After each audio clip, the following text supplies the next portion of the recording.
Today, it's all about Issey Miyake. Issey Miyake's brand could be described as a love affair between Eastern and Western traditions.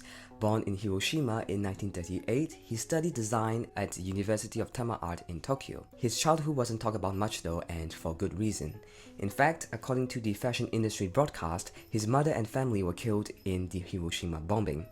He then continued his studies in France at l'École de la chambre, syndicale de la couture. After that, he was a petit at Guy Larouche, then head of designer in Givenchy, before working closely with Geoffrey Beene in the States. Prior to his return in Japan in 1970, he presented his first collections in New York.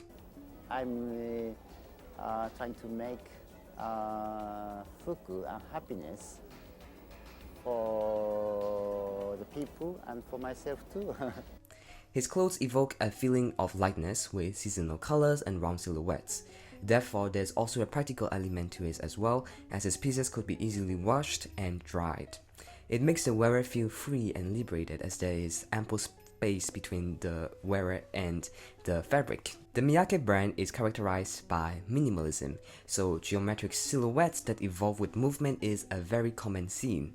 Inspired by the essence of nature, such as a water cascading down on a rock or even a flower that blossoms out of nowhere, is to be interpreted in Miyake's works. Issey Miyake's honorable dedication to this industry brought him the prestigious Kyoto Prize in Art and Philosophy in 2006, then l'Ordre du Mérite Culturel Japonais in 2010. This begs the question, why is Issey Miyake's work so popular and recognized, and what is the secret to his success? We could assume that the brand's unique mix of two cultures is what helped set it apart from the rest. His work could be described as the East meeting the West, and by integrating the Japanese culture with the technical skills that he has learned abroad in Western countries, has helped him to pave a singular image to the Issey Miyake's brand. In Japan, clothes were made based on the fabric and not the mannequins, so bodies and sizes weren't taken into consideration as garments were meant to float on the body, leaving space between the fabric and the skin. The pattern making, according to Miyake, is minimal and only consists of simple geometric shapes such as rectangles. This conception of oversized pattern making is omnipresent in his kimono-inspired sleeves, which opposes the tailoring tradition of the West. In tailoring, clothes were made or clothes are formed by a multitude of small patterns to form volume, whereas in Miyake's work, volume is formed by simple patterns. So his clothes repattern could even come across as surprising to many people with various right angles and circular shapes. This explains his effortless yet voluminous silhouette. Now let's talk about the Issey Miyake's house codes. So to start off, there are a ton of micro pleats which are especially recurrent in his Pleats Please brand established in 1993. Such garments could even be considered as works of art, with collaborations with numerous artists such as Yasuma Murimura and Tim Hogwinson. These pleats are essentially large pieces of cloth that are shrinked by machine, giving it an unwrinkable properties.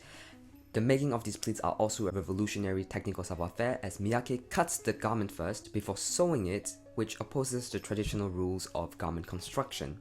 In 1998, he also developed the concept known as a piece of cloth with his collaborator Dai Fujiwara. 一番の果たして東洋的かどうかはちょっとわからないんですね。というのはもう昔からギリシャでもあるいはアフリカでもあらゆる民族が一枚のないしは革というところから始まってて。So this is essentially a knitting machine programmed by a computer that creates a tube of fabric in 3D which aims to reduce fabric waste. This leads to the other remarkable house code of Issey Miyake, which has little to no seams. Such garments are pre-constructed and fused, so minimal sewing is required. His distinctive approach to fashion is to be appreciated in his Spring-Summer 1995 collection. So think rainbow colors, micro pleats, and a certainly carefree ambience when the models walk down the runway wearing these bouncy hooped dresses that kind of resemble like paper lanterns. They are truly sculptural works of art that adapt to the body's movements. These pleats are also reminiscent of Mariano Fortuny works in the early 20s, such as the Delphos gowns, but Miyake, contrary to Fortuny's pleats, are more durable thanks to the technological innovation.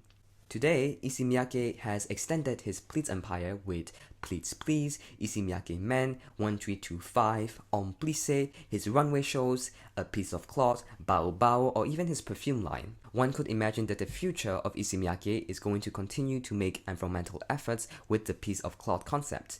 His brand seemed to aim at frequent travelers, and his pieces could be easily worn without the need to iron. So thanks for watching, and I hope we'll see each other another time. Bye!